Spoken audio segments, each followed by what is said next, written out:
Odamlarning ko'pi mana shu haqiqatdan bexabar. Yerda bir kunda 100 marta aytsa, 100 ta gunoh o'chiriladi, 100 ta savob yoziladi, 100 ta darajasi ko'tariladi va Alloh uni 100 ta balodan saqlaydi. Yana nima kerak bizga? Ha? Insonni yaratgan, uni tabiatini bilgan Alloh taolo aytayaptiki, sizlarning qalbinglar faqatgina Allohning zikri bilan orom oladi. Demakki, insonning qalbi orom olgandan keyin, sakinat, taskin topgandan keyin u saodatli bo'ladi, baxtli bo'ladi. Hamma inson saodat istaydi, baxt istaydi, osoyishtalik istaydi, sakinat istaydi. Va mana shu maqsadga yetishlikda kimdir boyligini maqsad qilib qo'yadi. Boylikka yetsam baxtli bo'laman deydi. Kimdir mansabga yetsam deydi. Xullas, har kim o'zicha bir andozalarni, miqyoslarni, o'lchovlarni qo'yib olgan oldiga. Lekin siz bilan bizni yaratgan Parvardigorimiz subhanahu va taolo aytayapti: "Ogoh bo'linglar, ko'zinglarni ochinglar. Inson faqatgina qalbi Allohni zikr qilgandagina orom oladi." Bugun zikr haqida suhbat qilamiz. Alloh taoloni zikr qilishdan ko'ra qalbni ochadigan boshqa amal yo'q. Alloh taoloni zikr qilishdan ko'ra savobi ulug'roq bo'lgan amal yo'q. Demak, insonning qalbini ochilishligi, yuksalishligi Allohning zikriga bog'liq bo'ladi. Alloh taolo Qur'onda marhamat qiladi: "Fazkuruni azkurukum." Ey bandalar, meni eslanglar, meni zikr qilinglar, men sizlarni eslayman. Bilasizlarmi?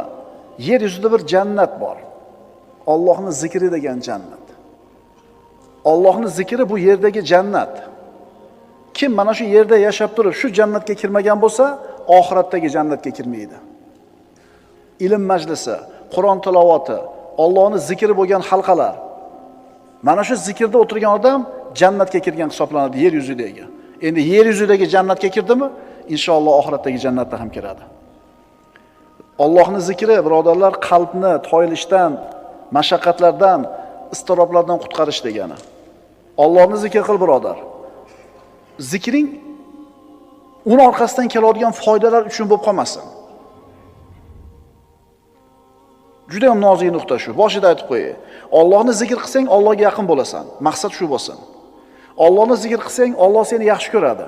Allohni zikr qilsang, uni muhabbatiga erishasan. Mana shu maqsadda zikr qil. Undan keyin keladigan narsalar Allohning hadiyasi deb qara. Ha, mana zikrda moncha aytsam, mana qanday bo'lar ekan, duoda moncha o'qisam, mana qanday bo'lar ekan degan niyatda aytib qo'ysang, unda adashasan. Allohning roziligi uchun, Allohning muhabbati uchun, Allohga yaqin bo'lish uchun degan niyatda zikr ayt, shu zikring to'g'ri bo'ladi, shundan keyin u zikrning foydalarini ko'rasan. Kim Alloh uchun 40 kun taqvo qilsa, uni tilidan hikmat chashmalari otilib chiqadi degan hikmatni eshitdi bir odam. 40 kun Alloh uchun taqvo qildi nazarida. Lekin 40 kun o'tgandan keyin tilidan hikmat chashmalari otilib chiqmadi. Otilib chiqmadi-yu dedi, sendan otilib chiqmaydi deyildi. Chunki u taqvoni Allohni rozi qilish uchun emas, shu hikmat chashmasiga ega bo'lish uchun qilgan edi. Tushunarlimi, birodarlar? O'zi zikrlarda hozir foydalarini aytib beraman. Ayrim zikrlarda xos foydalarni yozib keldim. Ungacha bilib olinglar nima uchun zikr aytish kerakligini. Xulosa, zikrni Allohni rozi qilish uchun aytamiz, undan keyin nima bo'lsa Alloh taoloning fazli. Zikrning asosiy maqsadi shu bo'lsin. Shundan keyin zikrning orqasidan keladigan foydalar, endi u yog'i Alloh taoloning marhamati deb qabul qilasan. Allohni zikr qilish bu yaxshiliklarga, yutuqlarga erishishning eng oson va eng yaqin yo'li.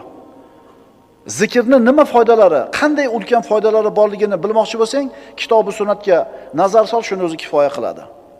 Sen birodar har kuni zikr malhamini olib, sinab ko'rib, shifoga erishgin. Allohni zikr qilish bilan qo'rquv, xavotir, g'am, qayg'u bulutlari tarqaydi. Allohni zikri bilan mashaqqat, kulfat, afsus tog'lari surilib ketadi. Zokirlarning qalblari osoyishta, osuda va xotirjam. Bundan ajablanma. Allohni ko'p zikr qiladiganlarning hayoti osuda ekanligidan ajablanma. Buning o'rniga sen Allohni zikr qilmay yurgan g'ofillar qana qilib yashayapti-kin deb hayron bo'l. Bir kunda bir marta Alloh demaydiganlar bor. Yekkanda bismillah demaydi, o'tirganda bismillah demaydi, Allohni eslamaydi. Allohning zikridan g'ofil bo'lgan insonlar qanaqa qilib hayot kechiryapti-ekan, shundan hayron bo'l, birodar. Alloh taolo aytadi: "Amwatun g'ayru ahya va ma yash'uruna ayyana yub'athun." Ular jonsiz o'lik. Ya'ni nafas olyapti, yuribdi, lekin o'lik va qachon qayta tirilishlarini ham sezmaslar. Shuning uchun birodar, qiynalgan bo'lsang hayotda, charchagan bo'lsang, mashaqqatlardan shikoyat qilib yig'layotgan bo'lsang, uni ismini zikr qil. Uni muqaddas ismi bilan duo qil, iltijo qil. Hal ta'lamu lahu samiyya. Unga teng biror zotni bilurmisiz?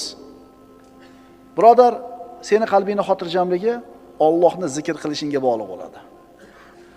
Qancha ko'p zikr qilasan, qancha ixlos bilan, qancha bir e'tiqod bilan zikr qilasan, qalbing shuncha xotirjam bo'ladi. Bu meni gapim emas. Bu Alloh subhanahu va taoloning so'zi. Ogoh bo'linglar, qalblar faqat Allohning zikri bilan orom oladi. Hammamiz xohlaymiz bir narsani bilishni. Nima u deng? Allohning huzurida meni qadrim qanaqa ekan? Xohlaymiz-da.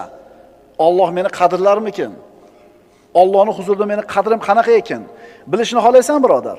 Albatta xohlaysan. Buni yo'li bor. O'zingga qarab ko'r. Sen uchun Allohning zikri qaysi o'rinda? Allohning zikr qilishligini qadri senga qanchalar baland? Shunga qarab seni ham qadring belgilanadi Allohning huzurida. Zikr siz uchun qanchalar qadrli? Shunga qarayanda bu yog'ini bilib olavering. Endi tushunyapsan, birodar, nima uchun qalbingda doim siqilish, tashvish, qo'rquv bor? Endi tushunyapsizlarmi, nimaga odamlar shunqa bir siqilib, bo'g'ilib yashaydi? Nima sababdan mana shu narsalar qalblarimizni egallagan? Endi anglayapsizlarmi? Agar bizni ham qalbimiz mana shu siqilishda, istirobda, bo'g'ilishda bo'lsa, demak, buni sababi nima ekan? Allohning zikridan uzoq ekanmiz. Shu muammolarga kirib qolamiz. Endi qutulish yo'li Allohning zikriga qaytaylik. Voy birodarlar, zikr shunaqa zo'r ibodatki, uni vaqti yo'q. Albatta tahorat bo'lish shart emas, masjidga borish shart emas, yurib ketayotib aytsangiz bo'ladi, o'tirib aytsangiz bo'ladi, yonboshlab aytsangiz bo'ladi, aytsangiz bo'ldi. Shunaqa yengilki, shuni ham aytmaymiz-da. Nimaga aytmaymiz? Tillarimizga og'ir. Kishi Allohning zikrini tiliga kelishligi og'ir bo'layotganligi uning qalbidagi nifoq sababidan deyiladi. Tilingizga zikr kelishi qiyin bo'lyaptimi? Majbur qilib bo'g'ib aytyapsizmi? Zikr qilishlik oson emasmi, qiyin bo'lyaptimi? Qalbingizdagi nifoqning belgisi bor deydi ulamolar. Allohning zikri degani Allohga suyanish degani.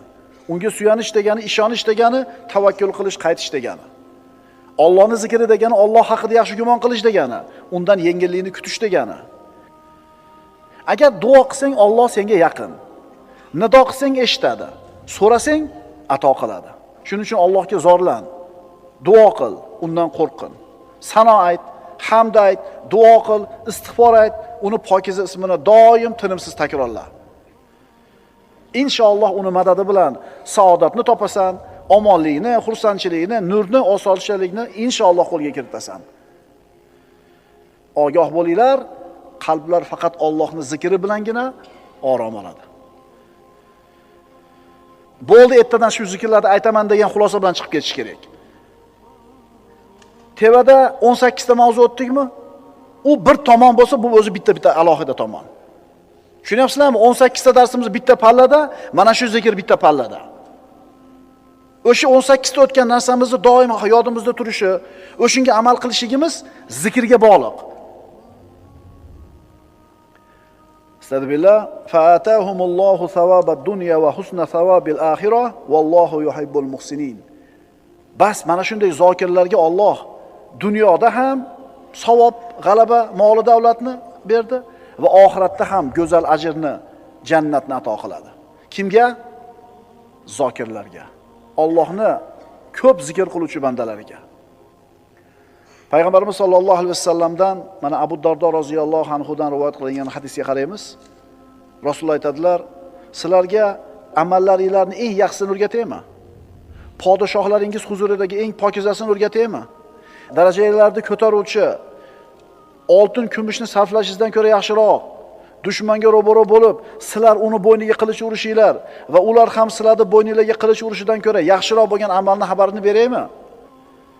Ha deyish sahobalar. Zikrulloh dedilar Rasululloh. Allohning zikri, Allohning zikri. Alloh taolo Qur'onda aytadi: "Va la zikrullohi akbar." Allohni zikr qilishlik eng ulug' amal. Allohni zikr qilish eng ulug' amal. O'lik inson, o'lik uy. O'lik inson nafas olib turib harakatlanayotgan bo'lsa ham o'lik. Qalbingda qo'rquv, xavotir, vahima, siqilish bormi? Bu nima sababdan shular bor, bilasanmi? Payg'ambarimiz sollallohu alayhi vasallam aytadilar: "Masalul ladzi yazkuru robbahu val ladzi la yazkuru robbahu, kamasalil hayyi val mayyiti." Buxoriydan. Robbisini zikr qiladigan odam bilan Robbisini zikr qilmaydigan odamning misoli tirik bilan o'lik odamning misoliga o'xshaydi. Nafas olib yurgan bo'lsa, yo Allohni zikr qilmaydigan bo'lsa, bu odam o'lik deyapti payg'ambarimiz. Endi bu o'lik qalbda qadam xursandchilik bo'lsin. Bunaqa o'lik qalbda qadam bir osoyishtalik, sakinat bo'lsin. Bunaqa o'lik qalbda saodat qayerdan bo'lsin? O'li bo'lgan bu qalb. O'lik uy. Uy ham o'lik bo'ladi. Garchi ichida odamlar yashayotgan bo'lsa ham. Imom Muslim keltirgan hadisda payg'ambarimiz aytadilar: "Masalul baytillazi yuzkarullohu fihi val baytillazi la yuzkarullohu fihi masalul hayyi val mayyiti." Ichida Alloh zikr qilinadigan uyning misoli va ichida Alloh zikr qilinmaydigan uyning misoli tirik bilan o'ligning misoliga o'xshaydi. Qarang, tirik uy bor ekan, o'lik uy bor ekan. Tirik odam bor ekan, o'lik odam bor ekan. Allohni zikr qilgan odam tirik, Alloh zikr qilingan uy tirik. Endi Allohni zikr qilmagan odam o'lik, Alloh zikr qilinmagan uy ham o'lik, o'likning ichidagi o'liklar. Uyingda birodar baraka yo'qmi? Osoyishtalik, sakinat yo'qmi? Qarab ko'rchi, uyingda Allohning zikri bormikin? Yo'q. Ko'pchilik uylarda Allohning zikri yo'q. Unda nima bor uylarda? Sanaymiz. Konsertlar, futbollar, masxarabozlarning tomoshalari, seriallar, oldi qochdi shoular. Agar seni birodar uyingda faqat shular bo'layotgan bo'lsa, sen qaysi saodatni uyingda istayapsan, birodar? Bunaqa Allohning zikri bo'lmaydigan uyda qanaqa sakinat bo'lishi mumkin? Axir bu uyga shaytonlar to'lib bo'lgan u. O'lik uyning ichidagi o'lik odamlar. Bir odam Alloh taolodan duo qilib bir hojatlarni so'raydi. Yana boshqa bir banda Allohni shunaqa ko'p zikr qiladiki, doim tili zikrda, zikr shunaqa band qilib qo'yganki, nimani so'rashligi esdan chiqib qoldi. G'ami, kamchiligi esdan chiqib qoldi. Endi buni holati nima bo'ladi? Rasululloh aytadilar: kimni meni zikr qilish o'zining hojatini so'rashdan to'sib qo'ygan bo'lsa, zikrni ko'p aytganligi bilan ovora bo'lib, ko'p zikr aytib, hojatini so'rash esdan chiqib qolsa, bas men unga so'rovchilar so'raydigan narsalardan ko'ra afzalroq narsani ato qilaman. Siz zikrni qilaveringda, indamay qo'ying nima kerakligini. Chunki Robbingiz o'zi biladi sizga nima kerakligini. So'rash ibodat. Zikr ham ibodat. Lekin zikrni qarangda, ham zikr bo'lyapti, ham so'rash bo'lyapti bir vaqt o'zida. Shuning uchun aytildi-da, "Vala zikrullohi akbar." Allohning zikri eng buyuk amal. Alloh taolo aytadi: "Men bandamning men haqidagi gumonidaman. Agar u bandam meni zikr qilsa, men u bilan birgaman. Agar u meni o'zining nafsida zikr qilsa, men ham uni o'z nafsimda zikr qilaman." Alloh sizni zikr qilishi nima, bilasizmi siz? Aqlingiz bavar qiladigan narsa emas. Siz aqlingiz yetmaydi. O'ylang, bir mahallangizda bir odam bor edi yoki billa katta bo'lgan o'rtog'ingiz bor edi. Billa yasharingiz, bir kun kelib prezident bo'ldi. Mamlakatingiz prezidenti bo'ldi. Keyin rosa mansabda cho'qqisida turgan paytda bir intervyusida sizni esladi. Men maktabda o'qigan paytimda falonchi o'rtog'im bo'lardi. Shu mana fandan menga yordam berardi desa, bilasizmi qanday baxtli his qilasiz o'zingizni? Chunki sizni kim zikr qildi? Kim esladi sizni? Prezident. Endi Alloh sizni zikr qilsa, bilasizmi nima bu siz uchun? Bu sakinat, osudalik, barakot, saodat. Agar banda meni o'zini nafsida zikr qilsa, men o'zimni nafsimda zikr qilaman. Agar meni o'sha bandam bir majlisda, maloda, bir jamoat ichida zikr qilsa, men u bandamni ularning majlisidan ko'ra yaxshiroq bo'lgan majlisda zikr qilaman. Maloil a'lo, maloikalarning majlisida zikr qilaman deyapti Alloh taolo. Alloh sizni zikr qilsa birodar, bilasizmi sizga nima bor? Rahmat, qo'llashi, inoyati, panohi degani. Banda Allohni zikr qilsa, Alloh shu banda bilan birga bo'ladi. Alloh siz bilan birga bo'lishini xohlasangiz, Allohni zikr qiling. Qo'llab-quvvatlaydi. Yana nima kerak sizga boshqa? Nima kerak yana sizga boshqa? Allohga sen banda zikrni ko'p aytib, unga yaqin bo'lganing sari Alloh ham senga yaqin bo'lib boraveradi. Payg'ambarimiz aytadilar: "Sabaqal mufarridun." Mufarridlar o'zib ketdi hammadan. Aytishdiki: "Ya Rasululloh, mufarridlar kim?" Rasul aytdilar: "Az-zakirunalloha katiran vaz-zakirat." Imom Muslimdan. Allohni ko'p eslaydigan erkaklar, Allohni ko'p eslaydigan ayollar. Mana shular o'zib ketishdi. Hamma narsada o'zib ketishdi. Mana endi zikrda qanchalar muhim narsa ekanligi va qanchalar oson, qulay narsa ekanligi, maqsadimizga yetkazadigan eng oson va qulay yo'l ekanligini tushundik. Mana endi ayrim zikrlarning fazilatini aytib beraman. Nimaga aytmayapman shu zikrni men deysiz? Abu Umoma Bohili roziyallohu anhuning hadisi Abu Dovuddan keltiriladi. Kunlari birida Abu Umoma Bohili roziyallohu anhu masjidda namozdan bir tashqari vaqtda ko'p o'tiradigan bo'lib qoladi. Rasululloh buni kuzatib turib: "Ey Abu Umoma, nimaga bu ko'p o'tiribsiz namozdan tashqari vaqtlarda?" deganida hali sahoba boshini egib o'tiribdi-da: "Ya Rasululloh, g'amlarim ko'p, qarzlarim ko'p" deydi. Kimi g'ami yo'q? Kimi g'ami yo'q? Boyda ham, kambag'alda ham g'ami bor. Kambag'al qarzni to'lamay g'amda bo'lsa, boy haqini undira olmay g'amda. To'g'rimi? Rasululloh aytdilar: "Men sizga shunday bir kalimalarni o'rgataymi? Agar ularda aytsangiz, Alloh g'amlaringizni ko'taradi, qarzlaringizni uzadi." Endi qanday? Shu gapni gapirib qo'ysanglar, g'am hal bo'lib, qarz uzilib qoladimi? O'shuning uchun biz odamlarga bu zikrlarda foydasi yo'q-da. Ularning iymoni zaif, ularning iymoni sust. Undan ko'ra $1000 berganingiz yaxshi uni qo'liga. Narxini olishni xohlaydi. Mana shu yerda mo'minni mo'min emas odamdan farq ajraydi-da. O'rgating yo Rasululloh dedi. Rasululloh aytdilar, shunday deng: "Allohumma inni a'udhu bika minal hammi wal hazan va a'udhu bika minal ajzi wal kasal va a'udhu bika minal jubni wal bukhl va a'udhu bika min ghalabati ad-dayni va qahri ar-rijal." Haligi sahoba eshitdi, yodladi va aytib yurdi. Hech qancha vaqt o'tmadi, Alloh g'amlarimni ham ko'tardi, qarzlarimni ham uzdi deydi. Endi aytamiz, chunki g'am hal bo'lar ekan, qarz uzilar ekan. Lekin boshida aytdik darsimizni. Bu zikrlarda aytishdan maqsad Allohning roziligi, Allohning muhabbati, Allohning yaqin bo'lishlik bo'lsin. Bu masalalar keng beradigan narsalar. Bir qori ukam shu muammoga kirib qolganida men ham xuddi shu nasihatni qilgan edim. Bir oy o'tmadi domla, hamma yo'q hal bo'ldi deb keldi. Chunki biz o'zimiz ham ko'rganmiz-da bu zikrda aytib turib, hayotimizda ta'sirini, hayotimizda samarasini ko'rganmiz. O'shuning uchun ishlanib aytgan edik. Ishlanib olib, ishlanib aytgan ekan, Alloh hal qilibdi. Bir oyda problemalar hal bo'ldi domla deyapti. Birodarlar, uyga kirib olib yig'laysiz. Yig'laysiz. O'sha qilgan duolaringizni, zikrlaringizni foydasini ko'rganingizda kirib shukronasiga yig'laysiz. Lekin zikrni umuman qo'ymay qo'yasiz. Zikrni umuman tilingizdan qo'ymay qo'yasiz.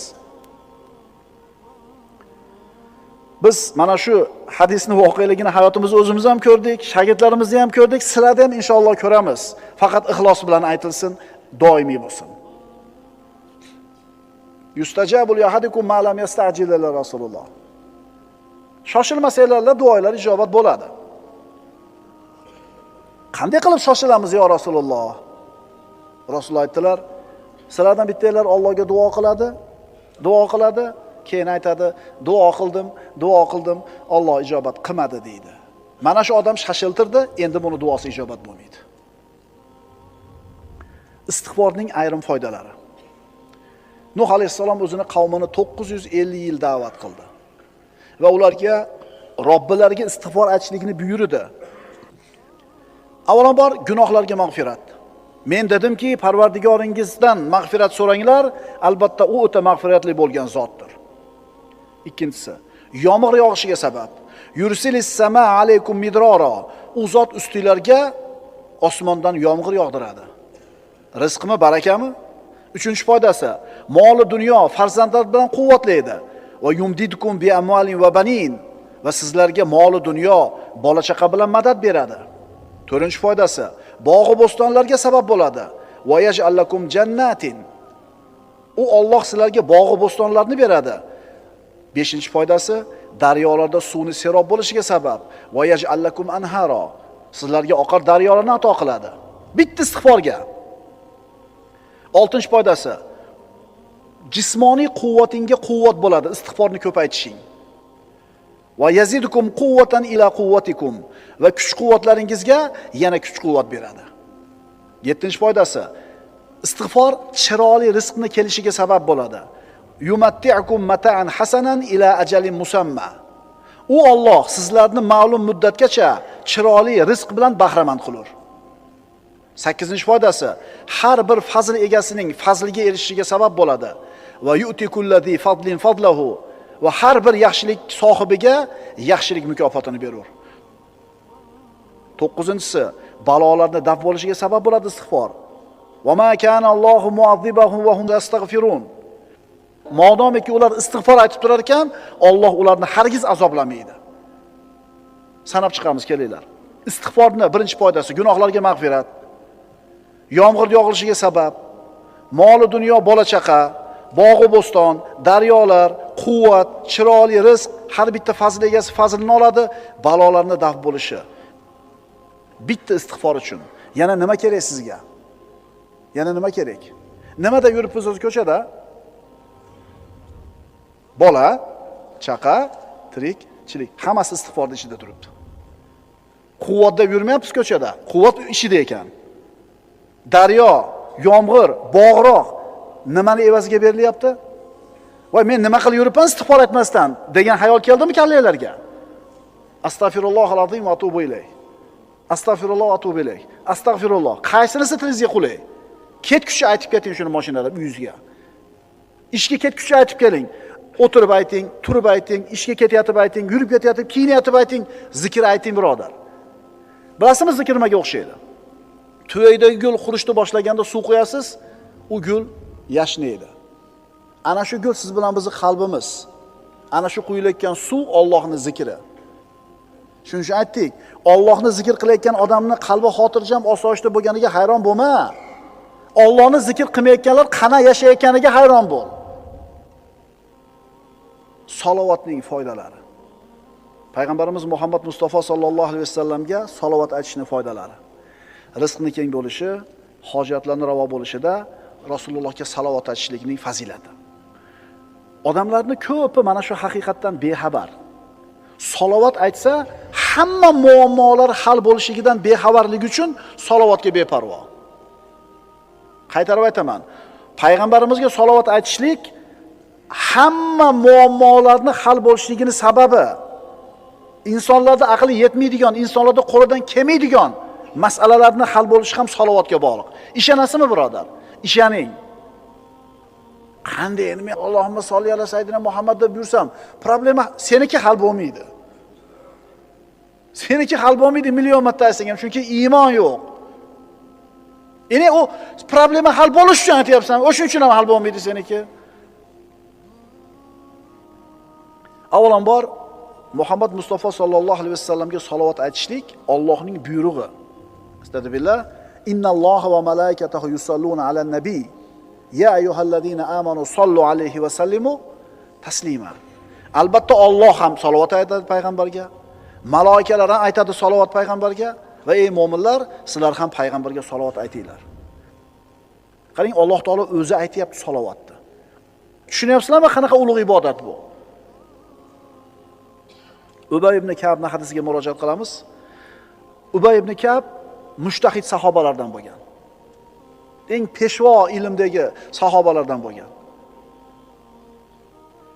O'zini qiladigan duolari bo'ladi kunda. Ya Rasululloh, shu duolarim ichidan qanchasini sizga salovat qilay dedi. Duo qiladi, qanchasi sizga salovat bo'lsin dedi. Rasululloh aytdilar, qancha ko'p bo'lsa shuncha yaxshi. Yarmini qilaymi, 3dan 1ni qilaymi? Payg'ambarimiz qancha ko'p bo'lsa shuncha o'zingga yaxshi deurdilar. Shunda Ubay ibn Ka'b aytdiki, unday bo'ladigan bo'lsa, hamma duoyimni sizga salovat qilib olaman dedi. Faqat salovat aytaman dedi. Mukofotni qarang. Rasululloh aytdilar, idan tukfa hammaka va yughfardan buka. Unday bo'lsa, bu ishingiz g'amlaringizga kifoya qiladi, gunohlaringiz mag'firat bo'lishiga sabab bo'ladi dedilar. Salovatni qancha ko'p aytsang, muammoing qolmaydi deyapti. Imom Bayhaqiy Shu'abul Iymonda Anas ibn Malikdan keltirilgan hadisda aytadi, kim payg'ambarimiz sollallohu alayhi vasallamga 100 ta salovat aytsa, Alloh taolo mana shu bandani 100 ta hojatini ravo qiladi. 70 tasi oxirat hojatlaridan bo'ladi, 30 tasi dunyo hojatlaridan bo'ladi. Kim payg'ambarimiz sollallohu alayhi vasallamga 100 ta salovat aytsa, Alloh taolo mana shu bandani 100 ta hojatini ravo qiladi. 70 tasi oxirat hojatlaridan bo'ladi, 30 tasi dunyo hojatlaridan bo'ladi. Kunda bitta hojatingiz ravo bo'lsa, o'zi qanaqa xursand bo'lib ketasiz-a? Ertaman chiqib kech-kech yurasiz, bitta problemangizni hal qilib kelsangiz, bugungi kunim yaxshi bo'ldi. Bitta problemamni nima qilib oldim? Robbing 30 ta muammoini hal qilib beradi. Agar salovat aytsang 100 marta. Muhammad alayhisalomga salovat aytishning samaralari. Salovatni ko'paytgan odamga savoblari 10 barobar ko'paytiriladi. Darajasi 10 barobar ko'tariladi. 10 ta gunoh o'chiriladi. Qiyomatda shafoatga ega bo'ladi. Alloh taolo uning g'amlariga o'zi kifoya qiladi. Maloikalar unga salovat aytadi. Allohning amrini bajo keltirgan bo'ladi. Duolarning ijobati bo'lishiga sabab bo'ladi. Mo'min kishi salovatni ko'paytar ekan, baxilligidan omon bo'ladi. Baraka kelishiga sabab bo'ladi. Qiyomat kuni bandani qadami sobit bo'ladi. Allohga yaqin bo'ladi. Dunyo oxiratda maqsadiga erishadi. Rahmat eshiklari ochiladi. Payg'ambarga salovat ko'paytgan kishiga payg'ambarimizga bo'lgan muhabbati isboti topiladi. Faqirlikni yo'q bo'lishiga sabab bo'ladi. Musulmonning qalbi tirilishiga sabab bo'ladi. Rasulullohga manzilat jihatdan yaqinlashadi va yana bundan boshqa 100 dan ortiq fazilatlarga, xayriyatlarga ega bo'ladi. Kim? Rasululloh sollallohu alayhi vasallamga salovat etgan kishi. Ana istig'forning foydasi. Ana salovatning foydasi. Yana aytiladi, kim kalima tavhidni la ilaha illalloh vahdahu la sharika lah lahul mulku va lahul hamdu va huva ala kulli shay'in qodirni bir kunda 100 marta aytsa, 100 ta gunoh o'chiriladi, 100 ta savob yoziladi, 100 ta darajasi ko'tariladi va Alloh uni 100 ta balodan saqlaydi. Yana nima kerak bizga? Ha? Yana nima kerak bizga? Afzalu zikri la ilaha illalloh. Zikrlarning eng afzali la ilaha illalloh. Alloh azza va jalla siz bilan bizga xitob qilib aytayapti. Ala bi zikrillahi tatmainnul qulub. Ogoh bo'linglar. Qalblar faqatgina Allohning zikri bilan orom oladi. Alloh azza va jalla doim o'zini zikr qiladigan zokir bandalardan qilishligini so'raymiz. Alloh o'zi tavfiq bersin. Bizdan niyat, bizdan harakat, tavfiq Allohdan.